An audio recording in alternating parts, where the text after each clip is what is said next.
Y queridos amigos cibernautas, ya estamos en la sección de Primero la Palabra y le doy la más cordial de las bienvenidas, como cada viernes, al profesor Antonio Álvarez Maestra. Profesor, bienvenido. ¿Cómo se encuentra el día de hoy? Contento, como siempre que vengo a Ánimo Laguna, mi estimado Salvador. Siempre un gusto recibirlo, profesor. El día de hoy nos va a platicar acerca del tema La respuesta está en el aire. Sí, pensé en el título cuando usted me lo preguntó. En un principio había pensado que un suspiro de alivio o un respiro de alivio. Claro que todo tiene que ver.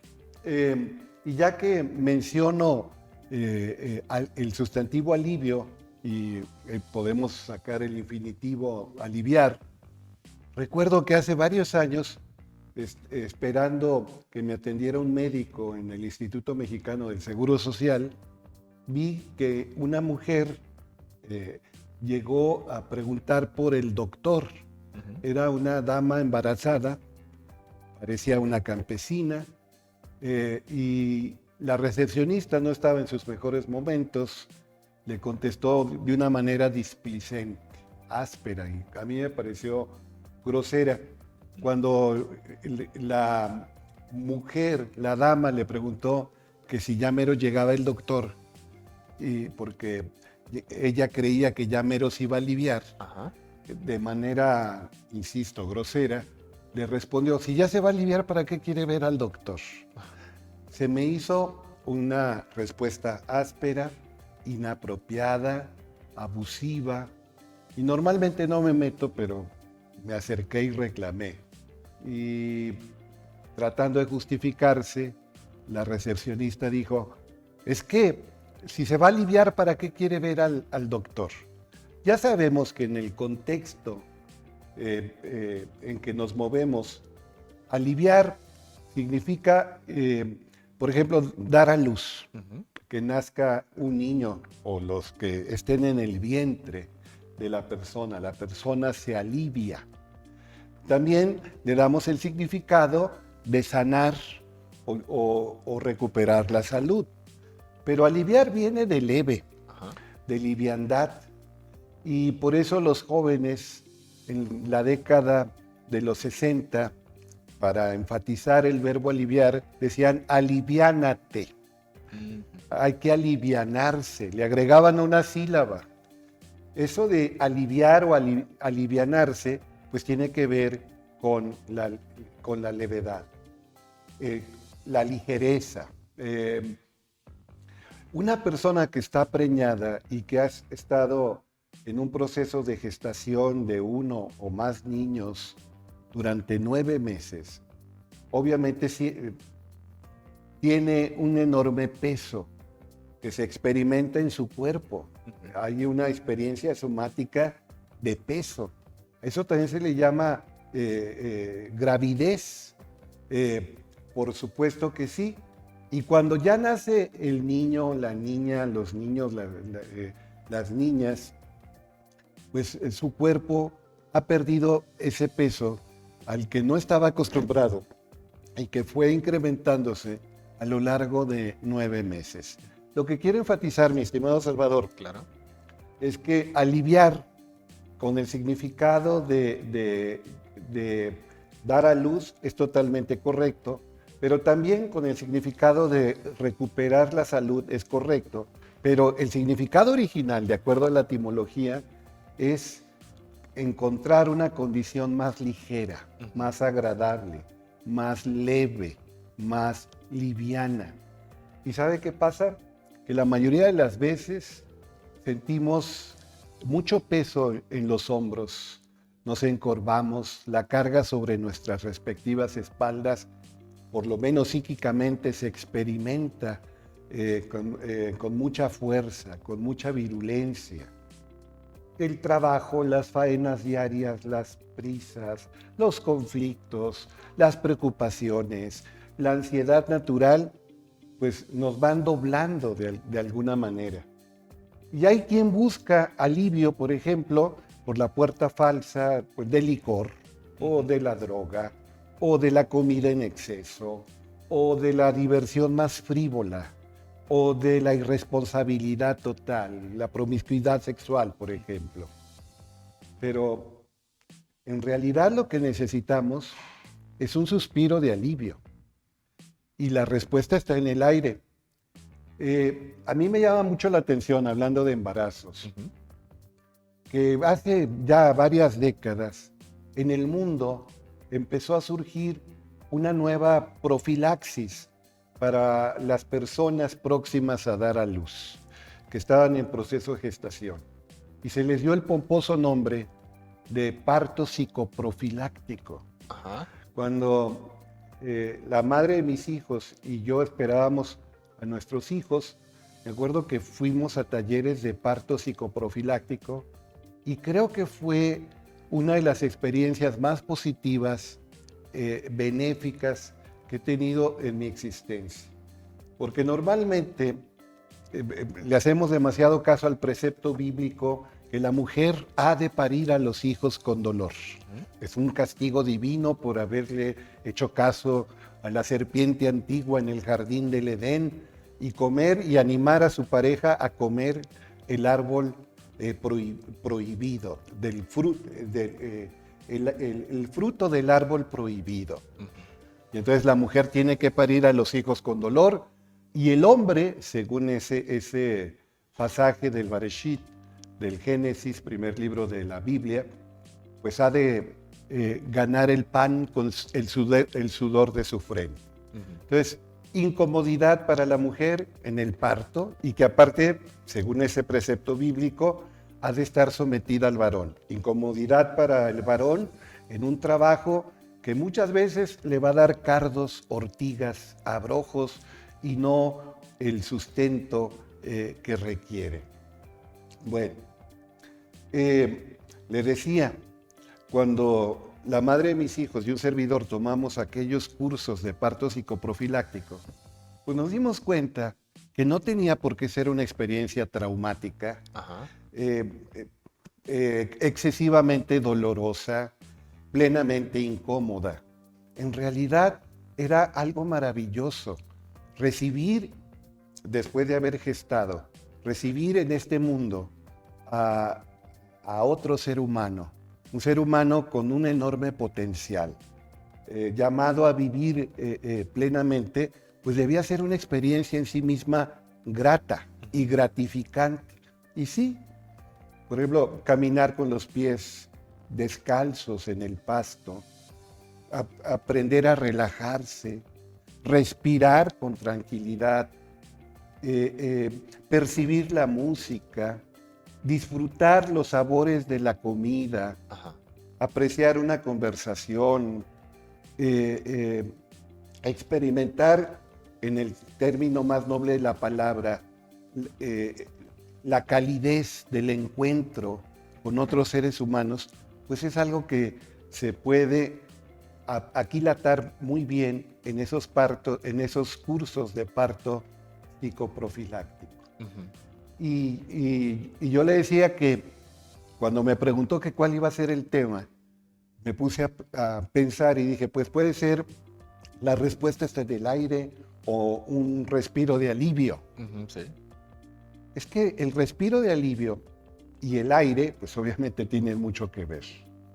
Los hebreos, el espíritu, le dicen ruah. Bueno, el espíritu tiene que ver con la respiración, con la expiración, que es el 50% del proceso respiratorio. Y a mí me llama mucho la atención que una metodología cuyo origen se pierde en la noche de los tiempos, el yoga, que tiene distintas escuelas y enfoques, uno de sus componentes primordiales es el pranayama. El pranayama. Pranayama es control respiratorio. En el Hatha Yoga, por ejemplo, Hatha, que significa sol, luna, yoga, que significa unión, pues los dos componentes principales son la respiración, pranayama, control respiratorio, y las asanas, distintas posturas, ejercicios, posiciones corporales. Bueno, pero esto no solamente es del yoga. Esto lo encontramos en el Zen, esto lo encontramos en distintas metodologías para alcanzar mayores estados de conciencia. Ajá. Y me llama mucho la atención que la respiración tenga que ver con lo divino y con lo que más nos humaniza. Entonces, el alivio empezamos a recuperarlo cuando nos damos tiempo para respirar de manera pausada, permitiéndonos apreciar la salida, la retención, la entrada del aire y ver cómo nos vamos renovando. Leyendo los Upanishads y los Vedas, que es literatura antiquísima de la península indostánica, Ajá. del subcontinente indio, se dice que el gran matrimonio, la perfecta unión, es cuando prana besa amorosamente con todo su ser a Kundalini. ¿Y qué es prana? Bueno, prana es lo que nos rodea, lo que nos dinamiza, la energía que pertenece a todos. ¿Y qué es Kundalini? Lo propio, lo individual, lo que tenemos. Cuando el mundo interno se encuentra con el mundo externo y se besa, se experimenta una unión extraordinaria. Es la yerogamia, que es esto de yerogamia, palabra rara, ya empezó este tipejo con sus terminajos. Yero, sagrado, gamos, unión, también matrimonio. Entonces, el matrimonio sagrado. La mayor parte del tiempo estamos fragmentados, escindidos, separados, distanciados y en oposición. Tenemos que recuperar la unidad. Y la unidad es el encuentro de dos o más seres, pero también es apreciarnos como algo íntegro, algo compuesto, sí, pero que forma una maravillosa unidad. Entonces, unidad lo mismo tiene que ver con el conjunto, con el grupo, que con el individuo. Maravilla de maravillas. Parece que el universo es holográfico, mi amigo. Es decir, el océano está en la gota. Ajá. Y la gota pues forma parte del océano. Claro, así es. Y cada individuo pues refleja el cosmos, representa al cosmos. Muchas veces nos alteramos y confundimos alterar, que claro que tiene que ver con enojar, con enfadarse, con reaccionar de manera iracunda. ¿De dónde viene alterar? Viene de alter, y alter es otro. Okay, sí. Cuando nos traicionamos y nos convertimos en lo que no tenemos por qué ser, nos estamos alterando. La palabra adulterio, por ejemplo, también es el que va hacia el otro, pero al otro que no le corresponde. Claro, sí. No su pareja, no su complemento, no el ser con el que tiene un compromiso de vida, un proyecto compartido, no, sino anda de promiscuo y se mezcla con otro que no es su cara mitad, que no es su plenitud, que no es su complemento. Entonces, estamos en Navidad. ¿Y Navidad qué es? Frenesí, compras, carreras, conflictos, marketing, ruido, brillo estrambótico, competencia. Tengo que tener aquello que los vecinos tienen, o tengo que superar al resto de mi familia, y andar a las carreras, y es vértigo. Todo eso es Navidad, obviamente no originalmente. Navidad es nacimiento, y es el nacimiento del Dios que quiso encarnarse, del Dios que se convirtió en carne y habitó entre nosotros. El verbo es verbo encarnado, y que nos debe dar otra mirada y que nos debe invitar a nacer con Él. Pero en el frenesí, pues eso es prácticamente imposible. Entonces, qué triste que por una cruel paradoja hayamos convertido La época navideña en locura, en competencia, en prisa exacerbada, en conflicto, en afán de consumo, en andar a las carreras, en cuidar mucho la apariencia y olvidarnos de la esencia. La contradicción siempre va a estar en cada uno de nosotros y las personas más evolucionadas tendrán, porque así es la vida, hay flujos y reflujos, tendrán momentos de alteración en el sentido etimológico, pero venturosamente siempre nos podemos recuperar a nosotros mismos. Decía Gibran Jalil, soy la flama y soy el seco matorral, y una parte de mi ser quema y consume a la otra. Ah, caray. Eso habla de una contradicción. Sí, claro. Y por supuesto, esto los grandes filósofos, psicólogos, educadores, personas sabias de todos los tiempos lo reconocen. Jung, por ejemplo, dice, reconoce tu sombra, no solo la parte habitual, conocida, pública, con la que ya, la imagen con la que ya te casaste, no, también tu sombra. Y date cuenta que eres luz y que eres sombra.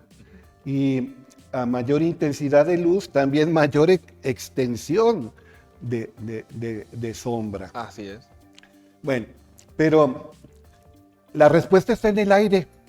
Y el aire es espacio, el aire es recuperación, el aire es detenernos, el aire es pausa, el aire es darnos cuenta, el aire es recuperar la capacidad de asombro, el aire es experimentar de nuevo nuestro ser íntegro, y darnos cuenta que todo es fugaz y que la suprema sabiduría es sacar eternidad del instante fugaz.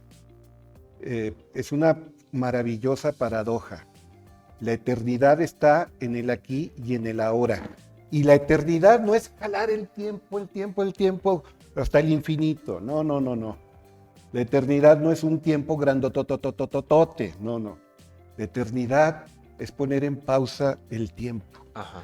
Y vivir en plenitud en el aquí y en el ahora. Entonces, démonos tiempo para descansar, para reflexionar, para meditar, para conversar, para jugar, para reír, para llorar también. Hay cosas que merecen ser lloradas, para respirar. Y démonos cuenta que podemos nacer en la época del nacimiento. Podemos nacer de nuevo. Esa es la tarea permanente, volver a nacer día tras día, momento tras momento. Y a escuchar música, a leer un buen libro, a comer algo sabroso, a compartir un delicioso vino, a reír, a participar en un juego de mesa, tener la relación amorosa con nuestra pareja, abrazar a nuestros viejos, padres, abuelos, bisabuelos, quienes los tengan, volvernos a ser niños con los niños. Todo se puede, pero necesitamos aliviarnos en este sentido etimológico de la palabra aliviar, de soltar lo que no somos, dejar de estar alterados, de ser otros, y maravilla de maravillas, el ave canta aunque la rama cruja, Ajá. como que sabe lo que son sus alas. Por supuesto, profesor, y que como lo mencionaba ahorita al último, para todo hay tiempo, pero a veces por las prisas de la vida, por así mencionarlo, pues muchas veces no parece que tenemos ese tiempo para todo. Si respiramos y tomamos ese tiempo y lo tomamos con calma, creo que las cosas van a salir, profesor. Es que el tiempo se crea. Sí, claro. Y el tiempo nos lo damos. Entonces, no esperemos que el tiempo nos llegue. Siempre sentimos que estamos en el límite, pero venturosamente hay pausas maravillosas que refrescan y nos revitalizan y nos hacen renacer.